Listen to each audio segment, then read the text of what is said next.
Donc voilà, après quelques années en tant que bras droit, on va dire, en fait, de Renault.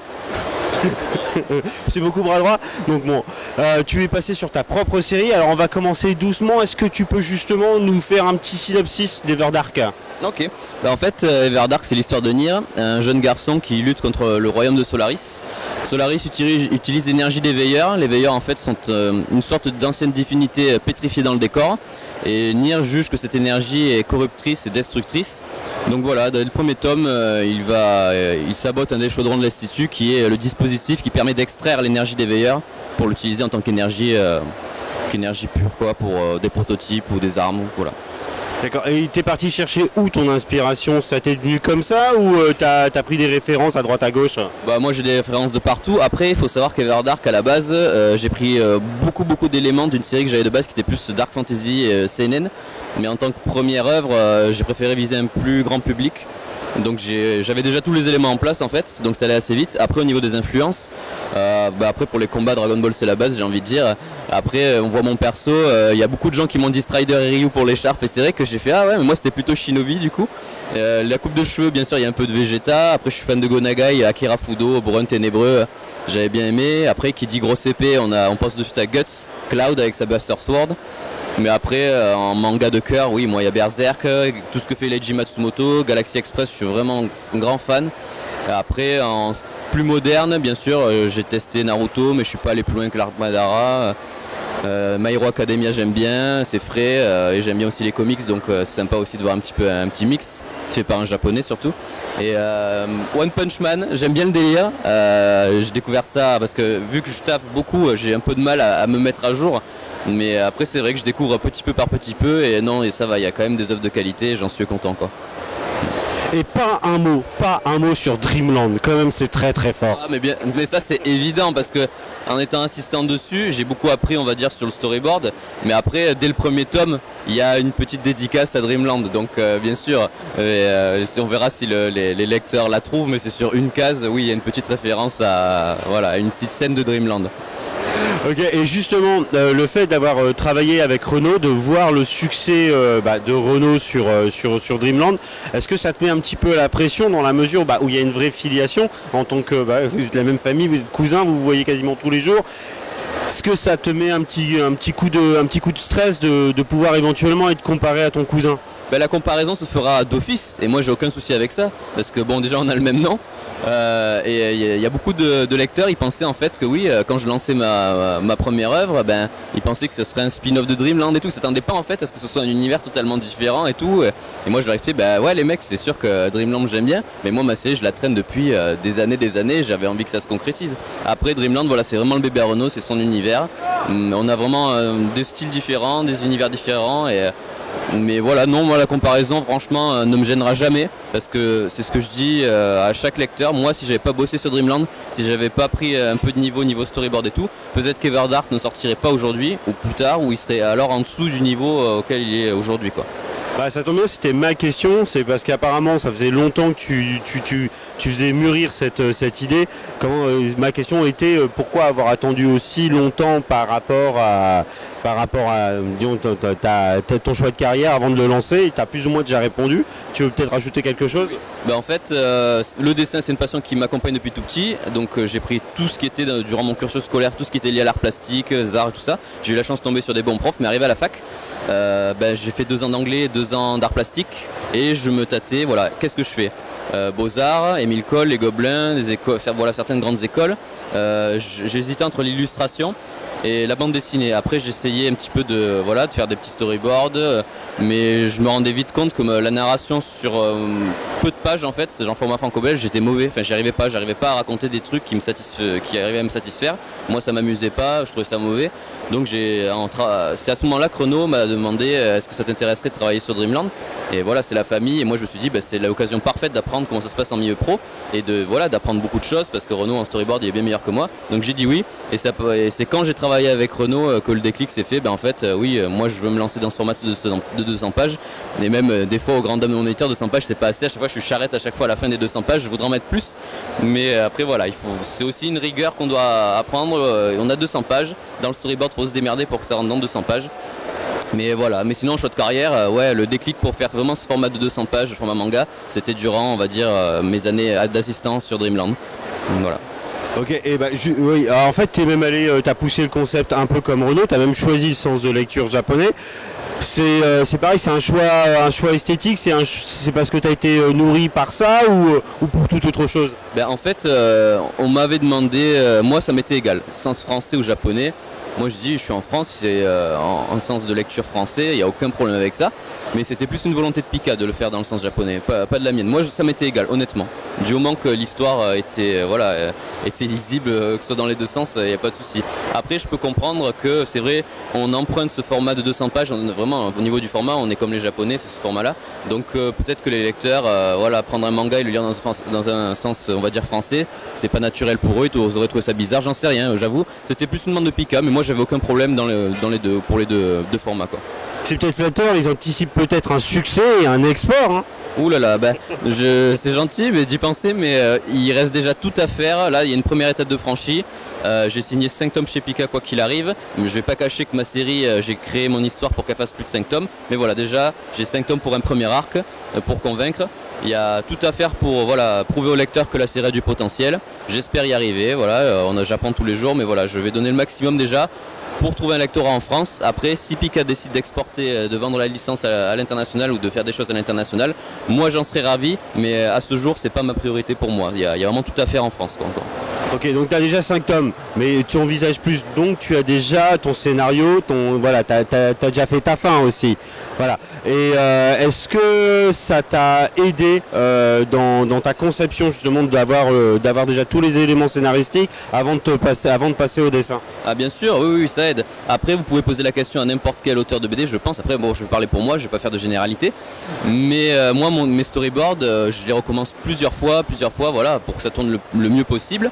Et par exemple, mon tome 2, que j'ai déjà fini, je l'ai pas fini comme je l'avais imaginé à la base. Je pensais pouvoir raconter beaucoup plus de choses. Mais en fait, vos persos, il y a des interactions des fois que vous contrôlez pas. Moi, mes persos, je les vis. Donc, des fois, voilà, il y a une scène qui a mieux fonctionné. Je suis là, si je rajoute cette scène-là, ça a beaucoup mieux fonctionné à la lecture. Moi, je vais avoir plus de plaisir à le lire moi. Donc, potentiellement, je pense que le lecteur aussi il va kiffer. Donc, je rajoute 10-20 pages. Mais si vous faites ça à chaque tome, eh ben, au final vous arrivez à un endroit, là je suis à 5 tomes et j'ai pas raconté ce que je voulais raconter. Donc voilà, moi ma volonté c'est pas de faire des séries à rallonge. Clairement moi les séries qui font beaucoup de tomes, je suis lecteur aussi de manga et je fais déjà c'est un investissement, vous voyez une série, vous voulez la commencer, boum, vous avez faut être ah ouais ok. Donc moi non, je vais aller à l'essentiel. Après si ça fait si les lecteurs jugent que ça fait beaucoup de tomes, ben voilà, désolé, mais moi j'ai envie aussi de raconter mon histoire du mieux possible et bien avancer dans la narration principale. Mais c'est sûr que d'avoir son début, sa fin, savoir comment ces persos naissent, accomplissent et comment est-ce qu'ils finissent, bah oui on sait où on va du coup. Donc au niveau de la cohérence, il y a moins de soucis. Après voilà, si un jour je fais des incohérences, je suis pas parfait non plus, on essaie de pas en faire. Mais voilà, je compte sur les lecteurs aussi, je leur pose la question, des trucs que vous n'avez pas aimé et pas aimé, et je veux avoir aussi leur retour sur ce qui est potentiellement améliorable et voilà. Justement, ça tombe bien. C'est tout frais, c'est sorti le 4 juillet, et je voulais savoir si tu avais déjà eu des retours de la part des lecteurs, parce que tu as quand même pas mal de séances de dédicaces. Est-ce que vis-à-vis du scénario, vis-à-vis du graphisme, quels sont les retours que tu as déjà eu de la part en fait de tes lecteurs? En fait, moi je suis assez ravi parce que j'ai que des retours positifs. Ils adorent le graphisme. Et j'ai pas eu vraiment trop de retours négatifs sur tout ce qui était graphisme, technique. Après, au niveau de l'univers, c'est très dense. Donc il y a beaucoup de lecteurs, enfin beaucoup. On va dire, il y en a eu, remarque non, il y en a eu 5, un peu moins d'une dizaine, qui m'ont dit quand même, oh l'univers il est cool mais il est dense. Et des fois on se souvient pas des noms et tout. Donc j'ai dit, ah ça c'est sûr, moi je conseille, quand on lit le premier tome d'Everdark, il faut être posé, le lire tranquillement. C'est sûr, si vous le lisez dans la file d'attente à Japan avec le brouhaha, mais il faut être, l'univers est dense, il faut vraiment se poser, il y a beaucoup d'informations. Après je tiens à rassurer le lectorat, le premier tome on envoie toujours le bois. Mais les prochains, moi j'y vais après doucement et on prend le temps de se poser et bien d'expliquer quoi. Ça va pas de 300 à l'heure tout le temps, vous inquiétez pas quoi.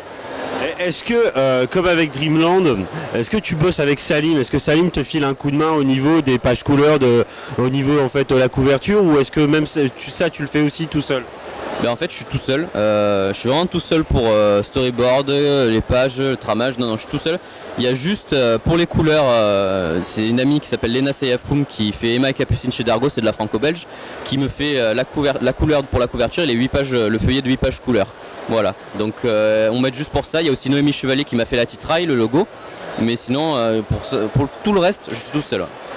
Et alors, petite question, tu vois que Tony Valente en fait connaît un succès, mais va même être édité au Japon. Il est même édité au Japon et il va connaître une adaptation animée au Japon. Est-ce que voir un auteur français réussir comme ça à l'international et même passer une autre étape, c'est-à-dire se voir adapté, est-ce que ça fait rêver? Moi personnellement c'est bien, enfin moi à mon niveau tu me poses la question est-ce que j'aimerais avoir un animé et tout machin, j'y ai pas encore pensé parce que c'est bien de rêver, de l'avoir de l'ambition, mais il faut déjà réaliser ce qui est à sa portée et le faire bien, le faire correctement. Donc moi je suis pas dans cette optique là pour le moment. Après c'est sûr que quand je vois Tony ce qu'il a réalisé et maintenant que les Japonais vont faire un animé, qu'il était au Japon, moi je suis vraiment très fier pour lui parce que oui c'est une fierté, un peu une fierté nationale, et j'espère qu'il y aura de plus en plus d'auteurs qui montreront le niveau comme Tony. Il y a aussi Orion qui est vraiment, c'est super. Et il y a d'autres mangas, je vais pas tous les citer, mais bon, maintenant on peut dire ce qu'on veut, mais le niveau qualitatif est vraiment très très haut au niveau de la création française. Après voilà, c'est très bien que ce soit au niveau, mais ceux qui veulent faire maintenant ce métier, il faut aussi moi je leur dis, les mecs, vous voulez faire ce métier, visez mieux que nous, il faut que vous nous dépassiez. Faut toujours faire mieux, pousser la qualité toujours plus haut. Après c'est sûr qu'on n'a pas les mêmes équipes qu'au Japon, on n'a pas beaucoup d'assistants, enfin voire zéro, enfin moi j'en ai pas, donc on sera toujours comparé, mais c'est déjà très bien que certains mecs tout seuls arrivent à produire des tomes de qualité, et moi j'espère que ça va aller que crescendo, qu'on aura de plus en plus de créas qui tirent le niveau vers le haut. Après voilà, il faut que les petits jeunes qui se lancent fassent attention à ce qu'ils signent. La passion ne justifie pas l'esclavage, donc aux petits jeunes faites attention à ce que vous signez, et que vous pouviez au moins en vivre correctement sans que vous avoir le stress de remplir votre frigo, payer votre loyer. Il faut vraiment faire attention à ça parce que il y a un moment, vous allez être sur votre tome, et si vous êtes dégoûté et que vous n'avez pas envie, ça va vous dégoûter de votre passion et vous allez associer le dessin à quelque chose de négatif, et ça c'est pas bon. Donc voilà, vous voulez faire ce métier, vous êtes passionné, il n'y a aucune raison que vous n'y arrivez pas, mais faites attention à ce que vous signez, et il va falloir bosser, faire des sacrifices. Voilà. Alors sachant que ça c'est d'actualité, parce que beaucoup d'auteurs justement aujourd'hui se réunissent à cause de ça, à cause de la condition d'auteurs qui malheureusement cessent de travailler à cause de conditions au niveau de l'édition. C'est assez drôle puisque c'est un discours que j'ai déjà entendu de la part de ton cousin. Vous avez l'air quand même d'être assez partie prenante vis-à-vis de la condition du travail.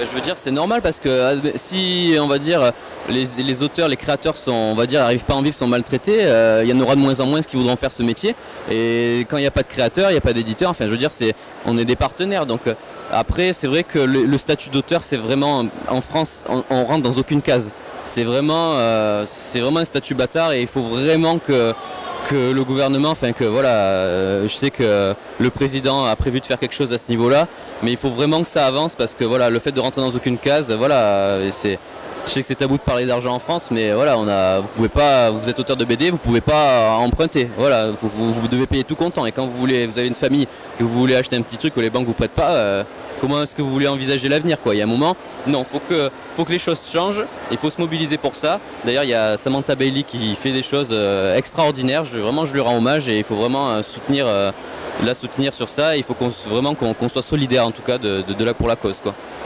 Et est-ce que Pika te traite bien quand même? Oui, ça va. Moi chez Pika, j'ai eu la chance d'avoir un contrat qui est très bon, donc j'ai pas à me plaindre honnêtement. J'ai de bonnes relations avec eux, mais voilà, je sais que ça se passe pas non plus comme ça chez d'autres éditeurs, et je le regrette. Mais bon, j'espère que la situation va aller à s'améliorant, et que voilà. Merci beaucoup, on souhaite en fait tout le succès du monde pour Everdark, et que ça dépasse les 5 tomes, que tu puisses en fait définir et dérouler tout ton scénario.